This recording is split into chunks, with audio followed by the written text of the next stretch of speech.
Psoriasis అనేటటువంటి యొక్క సమస్యకు మన ప్రకృతిలో ఉండే మూలికలలో పలవరేణి, ఈ పలవరేణి అనేటటువంటి యొక్క మొక్క అడవి ప్రాంతాలలో ఎక్కువగా ఉంటుంది. ఈ మొక్క ఆకులతో వైద్యం మనకు. ఈ ఆకులు పూలు కూడా తీసుకోవచ్చు. ఈ ఆకుల్ని ఏం చేయాలంటే మనము ఆకుల్ని చిన్న చిన్న ముక్కలుగా కట్ చేసుకొని ఆయిల్లో వేసుకోవాలి. ఆయిల్లో వేసుకొని దీన్ని మనము ఒక 4-5 రోజులు పెడితే ఆయిల్ అనేది తయారవుతుంది. దీంతో పాటుగా మనకు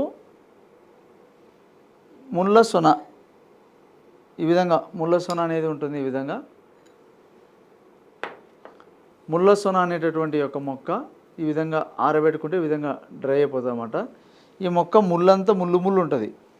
దీన్ని పొడి తయారు చేసుకోవాలి. ఈ విధంగా ముళ్ళ సొన పొడి ఈ విధంగా తయారు చేసుకోవాలి. ఇట్లా ఉంటుంది ముళ్ళ సొన పొడి. దీని ఆకు, దీని కాండము మొత్తం, దీని పూలు అంతా, దీని కాయలు కూడా మొత్తం ముళ్ళు ముళ్ళు ఉంటాయి. ఇది మనకు వరి పొలాలలో కానీ పొలాలలో పుడుతుంది. ఎప్పుడు డిసెంబర్, జనవరి, ఫిబ్రవరి, ఒక 3 నెలలు 4 నెలల వరకే ఉంటుంది. తర్వాత ఇంకా మళ్ళీ అంతరించిపోతుంది.